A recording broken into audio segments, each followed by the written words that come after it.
Welcome back, everyone, to Business Talk, the show where we dive deep into the industries that keep our world moving. I'm your host, DDA, and in today's episode, I'll be speaking with Miss Lisa. She's the owner of You Are Learning Solution. Good morning, Miss Lisa. How you doing? Great. How are you? I can't complain. Actually, another beautiful day, right? So, in each episode, our guests will share practical tips and valuable advice that can help you navigate life and stay in your journey. And if you're enjoying this content, make sure to the video and subscribe to the channel. Also, give some feedback if you'd like to in terms of comments, and stick around until the end because our Miss Lisa, our guest, will be sharing a powerful story about a customer whose experience truly highlights the impact of her services that she provides with her company. So, with that being said, Miss Lisa, tell us a little bit about your background. Well, I am from New York. When I came down to Florida, I started working in the education system. And I was actually running a college, believe it or not. And I noticed that a lot of the students coming in didn't know their basic math. And it was like, how did you get here? How did you get to this Right. point? But you know what? It's when you're younger, you're like a sponge. So I wanted to make an impact when they were younger so they can learn the foundations. Because as you get older, you get set in your ways as to how you learn or how you study. So it's easier to make an impact when they're younger. So that's when I said, I need to venture out and start working with these kids when they're younger. I love that. And your business, you guys provide so many different services from math, reading comprehension, test prep, SAT, so forth and so on. Let's talk about a few of those. And one is math. Why do so many students struggle with math, and how can they build their self-confidence when it comes to math?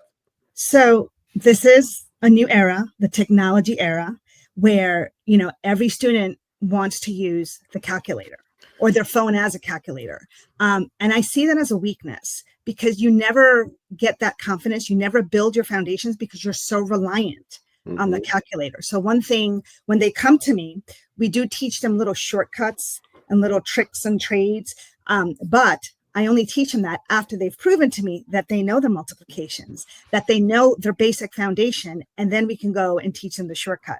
But I see that, and I appreciate technology, but our kids are just relying on it so much that they don't want to actually do the work. Why should I do it if the calculator is going to do it for me? Type of thing. Yeah, technology can be a good thing and also can hindrance, Yes. your mind from Oh, yes. actually working through and problem solve, correct? Definitely, definitely. It's especially with AI, it takes away their thought process. And so they just rely on, well, whatever the computer tells me, it's got to be right. Yeah, it's interesting you say that. So how do you balance helping a child solve a problem without giving them the answer?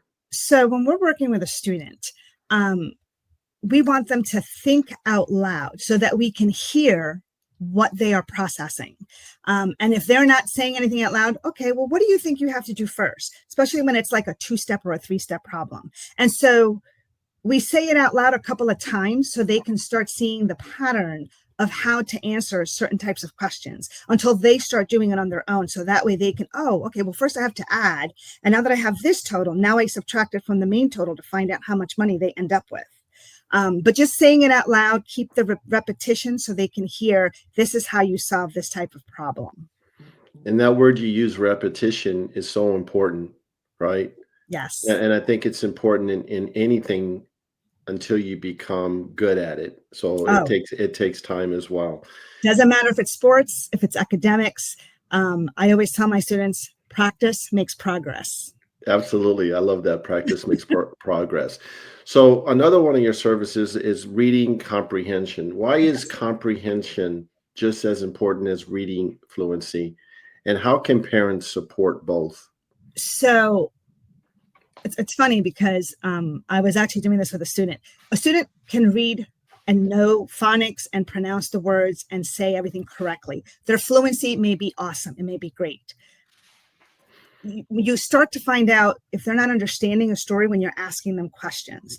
So what we do is we like to ask questions, and I encourage parents, have your child read out loud, have them read a story or a homework assignment, and then say, what did they mean when they said this? Or what do you think just happened in that paragraph?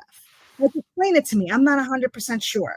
And ask them. And if they tell you, not verbatim, but in their own words, if they are able to tell you what happened, then they're truly understanding the comprehension portion. They're not just saying the words. Some kids are fixated on just pronouncing the words correctly, and they're not listening to what they're saying, or they don't understand what we just said, but they're able to pronounce every single word correctly. It's interesting because that was the next question I was going to ask you regarding strategies, right? That you could recommend for a child's vocabulary. Is there anything else that you left out that you would want to say? I mean, there's different strategies. Can't give away all my Yeah, secrets. yeah, that's true. That okay. So maybe But no, you know what? Make it fun.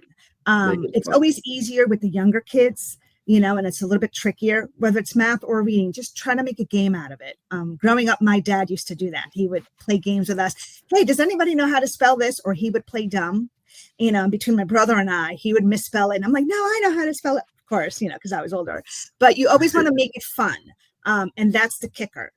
Because when the students are engaged, whether it's at home or at tutoring or at school, they're learning and they're having fun doing it. Right. So let's talk about test prep.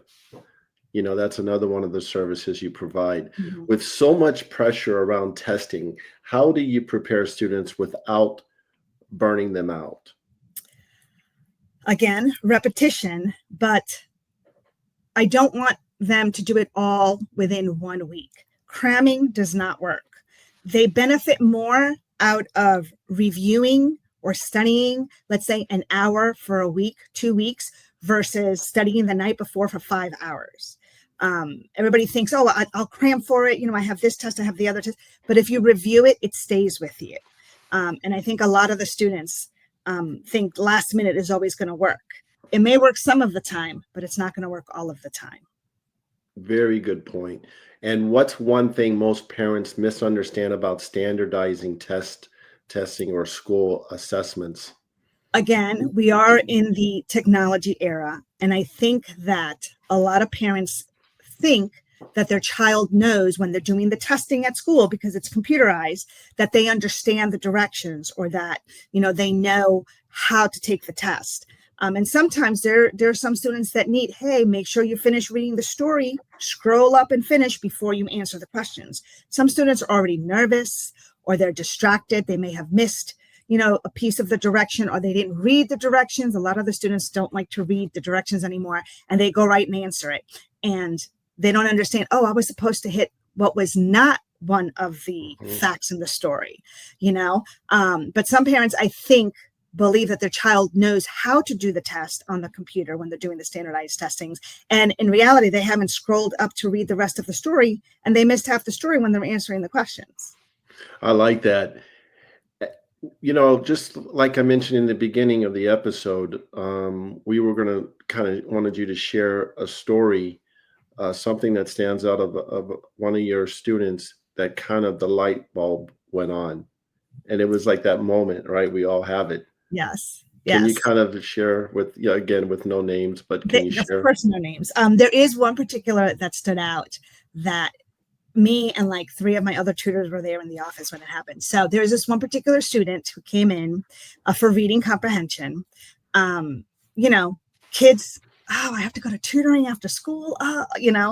It's always like, I don't want to go. I don't want to go. So he was coming. I want to say it was about 4 or 5 months he was with us. And he scheduled 2 times a week. And he came in. This actually happened last month. He came in on a day he was not scheduled. So I saw him and I said, oh, what are you doing here? You're not supposed to be here today. Are you doing an extra session? All happy. And he goes, I just wanted to come in and tell you that I got 100 on my reading comprehension test. Oh And I my said, gosh. you came in just to tell me that? He goes, yep. And I'm very happy. So I walked him out to the car, and his mom said, one of the first things when I picked him up from school, he said, I need to go see Miss Lisa. I want her to know that I got 100 on my reading test. And then after that, he told his mom, I guess tutoring is helping.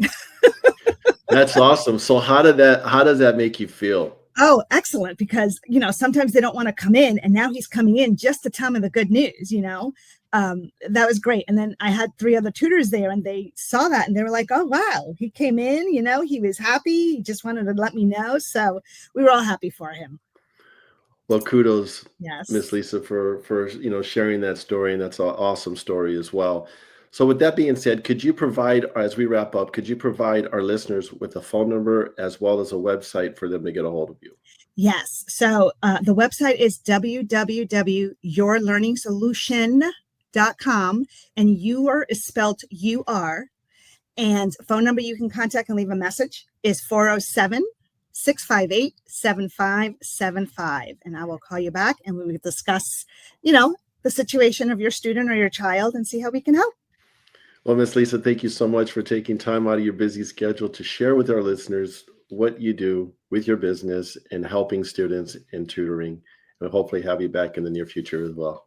Well, thank you for the opportunity. You're very welcome. Thank you for tuning in to First Media Consulting Podcast. If you enjoyed the podcast, subscribe today. To nominate a business you would like to recommend to be on our show, go to firstmediaconsulting.com or call. Thank you for listening.